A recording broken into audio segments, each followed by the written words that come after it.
एक बेहद खास पैनल के साथ हम इस चर्चा को आगे बढ़ाएंगे। रसमन, सबसे पहले उनका परिचय मैं आपसे करा दूं। हमारे साथ हैं भूपेंद्र गुप्ता, कांग्रेस के वरिष्ठ नेता हैं, प्रवक्ता भी हैं। भूपेंद्र जी का बहुत स्वागत। दूसरे मेहमान रजनीश अग्रवाल, ये बीजेपी के प्रवक्ता हैं, रजनीश जी का बहुत स्वागत। और तीसरे मेहमान पत्रकारिता का बहुत चर्चित चेहरा है, बहुत अच्छे राजनीतिक विश्लेषक हैं, हृदय दीक्षित। हृदय जी का भी बहुत बहुत स्वागत है। शुरुआत रजनीश जी से कर लेते हैं। रजनीश जी, कैसे लाएंगे अमल में? बहुत सारे आंकड़े हमने अपने पैकेज में आपको गिना दिए, कुछ मैं सामने रख के बैठा हूं, अगर आप कहेंगे तो दोहरा दूंगा। कैसे आएगा अमल में ये पूरा मामला? मैं चाहता हूं आप दर्शकों के लिए बताएं।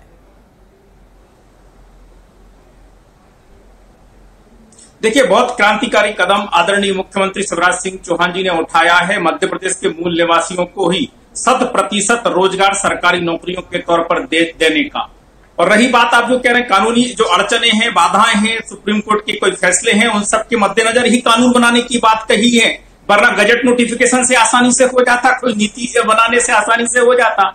इसीलिए तो कानून बनाने की बात कही है। और तमाम पक्ष जो आए हैं समय समय पर, सुप्रीम कोर्ट के हों, उत्तराखंड के मामले को लेकर हों, चाहे जम्मू कश्मीर के मामले को लेकर हों, सबका अध्ययन हो चुका है। और आने वाले समय में मध्य प्रदेश का युवा 100% रोजगार यहां पाएगा, चाहे पटवारी का हो, चाहे शिक्षक का हो, चाहे वो स्वास्थ्य विभाग का हो, पुलिस का हो, तमाम प्रकार के पीएससी का मामला भी क्यों ना हो। कांग्रेस की आपत्तियां हो सकती हैं, क्योंकि वो तो आपत्ति ही करते रहते हैं। जी, मैं कह रहा हूं कि कानून चुनाव के पहले बनेगा, चुनाव के बाद बनेगा? उपचुनाव के पहले या बाद?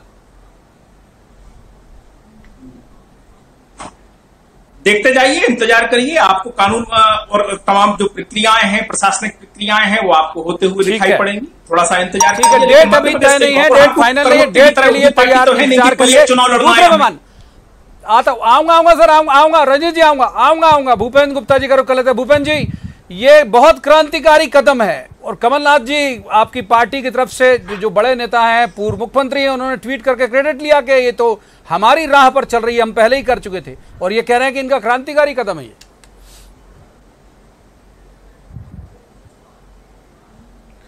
देखिए, ऐसी 25,000 क्रांतिकारी कदम ये पिछले 15 साल में उठा चुके हैं, जो मंच से उतर के कभी मंत्रालय तक नहीं पहुंच पाए। फर्जी घोषणाएं करने में ये महारत इनको हासिल है। और इसमें मैं आपसे कहना चाहता हूं कि यही घोषणा हूबहू सेम घोषणा 2009 में माननीय श्रीमती विश्व जगत मामा जी ने जो है ली थी सतना में। और उस घोषणा का 10 साल में क्या हुआ, उसका इन्हें जवाब देना चाहिए। रीवा में 10 साल 2009 से 2018 तक उद्योगों के लिए थी, कर लिया था 3 दिन बाद। अरे सर, आपको 3 दिन बाद, मैं आपसे ये कितने दिन बाद रोल बैक होगी? चुनाव के बाद। इनसे पहले इसका तो आप ऑथेंटिकेशन लेके ना एफिडेविट दे दो कि रोल बैक नहीं करेंगे। आपने कहा कि रोल बैक कर ली। अब ये तो हो गई एक बात। दूसरी बात ये हो गई कि अभी जो इनकी सरकार अभी गई है, जो चलती हुई थी 2018 में सरकी थी, उस सरकार में ये जिन लोगों की भर्ती करके गए थे यूपीएससी में, वो असिस्टेंट प्रोफेसर और प्रोफेसर, जिसमें इनके एक राज्यसभा सदस्य सोलंकी भी चुने गए, उनकी लिस्ट उठा लीजिए, कितने बिहार और कितने यूपी के लोग हैं। अभी जो सिपाहियों की भर्ती हो रही है उसमें सूची उठा लीजिए, कितने जो है यूपी के, कितने बिहार के हैं।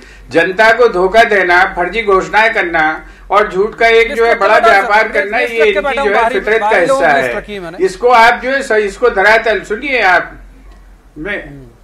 जी, आप देख लें, आप उस लिस्ट को चेक कर लें, आपको पता लग जाएगा।